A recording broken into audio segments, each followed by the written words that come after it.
በስመ አብ አሐዱ አምላክ አሜን። አባቶቼ ካህናት፣ ወንድሞቼ ዲያቆናት፣ ሊቃውንተ ቤተ ክርስቲያን፣ በዚህ ድንኳን ውስጥ የተሰበሰባችሁ ይህን መርሃ ግብር በአገር ውስጥም ከሀገር ውጭም ሆናችሁ የምትከታተሉ ሁላችሁ ኦርቶዶክሳውያን በእግዚአብሔር ሰላምታ እንደምን አመሻችሁ። አሜን። አምላካችን እግዚአብሔር በቸርነቱ እዚህ ዕለት እዚህ ሰዓት ስላደረሰን ስሙ ለዘላለም የተመሰገነ ይሁን። ብዙ ነገር ለመናገር አይደለም የቆምኩት። እንግዲህ ዛሬ ሰሞኑን በተደጋጋሚ ሲነገር እንደነበረው የመጨረሻ ቀን የማጽናኛ መርሃ ግብር ነው ዛሬ። ነገ ድንኳን ይፈርሳል።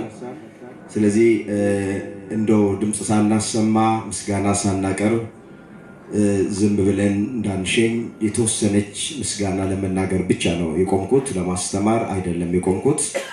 እንግዲህ ሁላችሁ እንደምታውቁት የዛሬ 15 ቀን ነው ድንኳን የተተከለው። የወንድማችንን ሐዘን መርዶ የሰማነው 15 ቀን ሆኗል ዛሬ።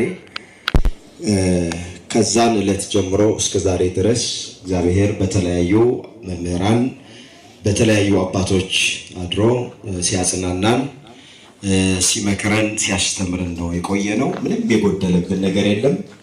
በጣም ጥሩ ጊዜ ነበረን። እግዚአብሔር ረድቶናል። እግዚአብሔር አግዞናል። ብዙዎች ሐዘናችንን ሐዘን አድርገው ስልክም እየደወሉ ሲያጽናኑ ነበረ። ቤተሰቡ ብቻ አይደለም ያዘነው፣ ቤተክርስቲያን ነው ያዘነችው፣ መላው ሕዝብ ነው። የሃይማኖት ልዩነት እንኳን ሳይኖር ብሎ መናገር ይቻላል። አንዳንዶች ሲመጡ ማህበራዊ ድህረ ገጽ ላይ የሌላ ቤተ እምነት የሙስሊሞች የፕሮቴስታንቶች ቲክቶክ ላይ እና ፌስቡክ ላይ በማህበራዊ ድህረ ገጽ እየወጡ በዘላለም እረፍት ምክንያት የተሰማቸውን ሐዘን ሲገልጡ አይኖቻችን ተመልክተዋል፣ ጆሮቻችን አድምጠዋል። እኔ በህይወቴ ያለማጋነን እንደዚህ አይነት አይቼም ሰምቼም አላውቅ። ሁሉም ሰው የተስማማበት እረፍት ከዚህ በፊት ሁላችን አይተናናቅም። መምህራን ሲመሰክሩ እንደነበሩት ወደፊትስ እናያለን የሚለው እሱ ለራሱ ጥያቄ ነው። በዚህ ቤተሰቡ ተጽናንቷል። ግን እስካሁን ድረስ በራቸውን ዘግተው የሚያለቅሱ ብዙ እህቶችና ወንድሞች አሉ። በተለይ በሀገር አሜሪካ ያሉ የእሱ ተማሪዎች ለመጽናናት ብለው ይደውላሉ። እኛ እዚህ ትንሽ በምንሰማው ቃል እግዚአብሔር ስንጽናና እንደገና ደግሞ ስልክ እየደወሉ ያስለቅሱናል። እና የዘላለም ሐዘን ረፍት በጣም ከባድ ነው። እንዲህ በቀላል በእርግጥ የሚረሳ አይደለም።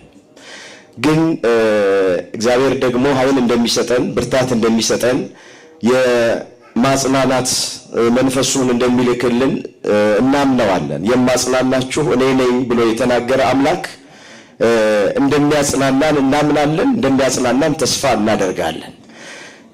የቆምኩት ለምስጋና ነው፣ ሌላ ነገር ውስጥ እንዳልገባ። በመጀመሪያ ማመስገን የምንፈልገው ብፁዓን ሊቃነ ጳጳሳት እዚህ ድረስም በመገኘት መስቀል አደባባይ ላይ በሚደረገው ሽኝት ለመገኘት በቅድስት ሥላሴ ካቴድራል በሚፈጸምበት ጊዜ የቀብር ስነ ስርዓቱ በመገኘት ላደረጉልን ነገር በሙሉ ብፁዓን አባቶቻችንን እጅግ አድርገን እናመሰግናለን። ከዛ በኋላ ደግሞ ሰባኪያን ወንጌል ቤተክርስቲያኒቱ አለኝ የምትላት ሰባኪዎች በሙሉ በቅደም ተከተል ለ15 ቀን መንገዱ ብዙ ምቹ አይደለም ታውቃላችሁ። ነገር ግን ያንን ተቋቁሞ በየቀኑ እየመጡ እጅግ ጸጋው የበዛላቸው መምህራን ሲያጽናኑን ሲመክሩን ቆይተዋል። የቤተ ክርስቲያኒቱን አገልጋዮች መምህራን በሙሉ ማመስገን እንደ ቤተሰብ ፈልጋለሁኝ። ዘማሪያን፣ የዜማ ዕቃ ተጫዋቾች፣ የተለያዩ ማህበራት እየመጡ በዚህ ድንኳን ውስጥ ለዚህ 15 ቀን ሲያጽናኑን ቆይተዋል። እጅግ አድርጌ በቤተሰብ ስም አገልጋዮቹን በሙሉ ኦርቶዶክሳውያንን በሙሉ ማመስገን እፈልጋለሁ።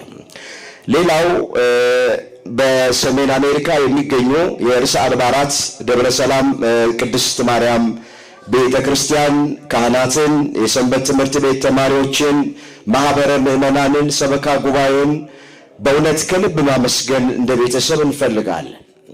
እረፍቱ ከተሰማበት ቀን ጀምሮ ድንኳን ተክለው እንደዚህ ሐዘን ተቀምጠው አስክሬኑ ወደዚህ እስኪመጣ ድረስ የተደረገው መስተንግዶ የነበረው የማጽናናት ፕሮግራም በአካል እዛ ሆነን እኛ ባናየውም ዓለም አንድ መንደር ስለሆነች እዚህ ሆነን እዛ ይደረግ የነበረው ያሳዩን ነበር። ወንድሞች እየመጡና ባሉበት ቦታ ምስጋና ይድረሳቸው።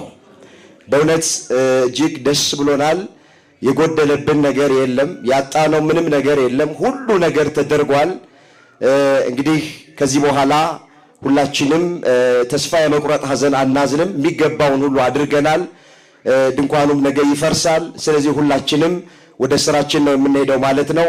አምላካችን እግዚአብሔር ይህንን መጽናናት ለሁላችን እስከ መጨረሻው ድረስ እንዲያደርግልን የሱ ቅዱስ ፈቃዱ ይሆንልን።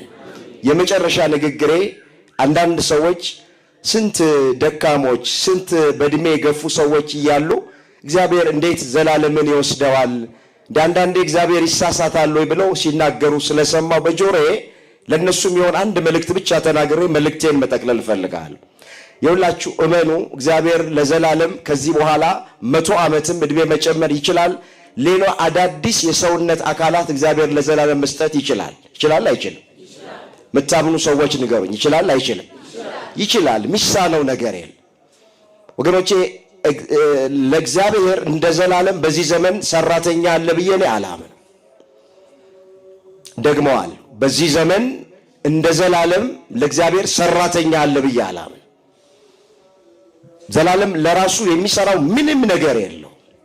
ሕይወት የለውም፣ ትዳር የለውም፣ ልጅ የለውም፣ ቤት የለውም፣ ምንም ነገር የለው። ከልጅነት እስከ እውቀቱ ድረስ ለእግዚአብሔር ሲሰራ የነበረ ነው። እንዴት ነው እግዚአብሔር ሰራተኛውን አገልጋዩን ለሱ ሚላላከውን ሰው የሚወስደው? በሱ መወሰድ በሱ እረፍት እኛን የሚያስተምረው ነገር ስላለን እኛ ቀድመን ያልሄድነው ከሱ የተሻለ ጽድቅ ስላለን አይደለም። ስራውን ስለጨረሰ ሰው ስራውን ከጨረሰ ምን ይሰራል? እኔና እናንተ በሕይወት የቀረነው ስራችንን ስላልጨረሰ። ስለዚህ ወንድሞቼና እህቶቼ እናትና አባቶቼ ይህ ድምፅ የሚሰማቸው ክርስቶስ ሲወለድ ዘመናትን ለሁለት እንደከፈለ ዓመተ ምሕረት ዓመተ ዓለም እንዳረገ መምህር ዘላለም ካረፈ በኋላ ሕይወታችን መቀየር አለበት። ከዘላለም እረፍት በፊት የነበረ ሕይወታችንና ከዘላለም እረፍት በኋላ ያለ ሕይወታችን መቀየር አለበት። ጠዋት ማታ መሸነጋ ስለ ሽሮና ስለ በርበሬ ብቻ የምናስብበት ነገር መቀየር አለበት። በልባችን የላይኛውን መንገድ ማሰብ አለብን። ቀጠሮ የምንሰጥበት ጊዜ ማቆም መቻል አለበት። እኔ የተማርኩት ይሄንን ነው። ስለ ራሴ ነው የምናገረው። ዛሬ ናት የኛ ቀን። እሱ ሁል ጊዜ ይናገራል። አሜሪካ ሊሄድ ሲል ጠዋት አንድ የሚሰራ ስራ ነበረ፣ ደክሞታል። ከለንደን ነው የመጣው። ስትመለስ እንሰራዋለን ብዬ ስለው መመለሴን ምን አውቀዋለሁ፣ ስለዚህ ዛሬውን መስራት አለብን ብሎ ከኤርፖርት ቀጥታ ለዓይነ ስውራኖቹ የሚገዛውን ቦታ ለማነጋገር ባለቤቷ እንድናገኝ ያደረኩት። እውነቴን ነው የምነግራቸው። ስለዚህ ሁላችንም ሰባኪዎች ስንሰብክ እቺ ስብከት የመጨረሻ ስብከቴ ናት ብለን እንስበክ። ዘማሪዎች ሲዘምሩ እቺ የመጨረሻ መዝሙሬ ናት ብላችሁ ዘምሩ። ምትቀድሱ ዲያቆናት እቺ የመጨረሻ ቅዳሴ ናት ብላችሁ ቀድሱ። ሰላም ለኩልክሙ ምትሉ ካህናት የመጨረሻ የቅዳሴ ናት ብላችሁ ቀድሱ። ምዕመናን ጉባኤ ስትካፈሉ እቺ ምናልባት የመጨረሻ ጉባኤ ናት ብላችሁ ጉባኤ ተካፈሉ። ስለዚህ ሕይወታችን መቀየር አለበት። ተዘጋጅተን መኖር አለብን። ወደ እግዚአብሔር ፊታችንን መመለስ አለብን። የተጣላን መታረቅ አለብን። የቀማን መመለስ አለብን። የበደልን ሰዎች መካሰን ወደ ሥጋው ደግሞ መቅረብ አለብን። ተዘጋጅተን መኖር አለብን። ያኔ ነው እዚህ ድንኳን ውስጥ የተሰጠው አገልግሎት ፍሬያማና ውጤታማ የሆነው። ስለዚህ እንደ ቤተሰብ አደራ የምለው በሰማነው ቃል እንድንኖር በሕይወታችን እንድንለወጥ የሰማነውን እንዳንረሳውና እንዳንዘነጋው መድኃኔዓለም ሁላችንን ይርዳል። የወንድማችን የወልደ ሰማዕት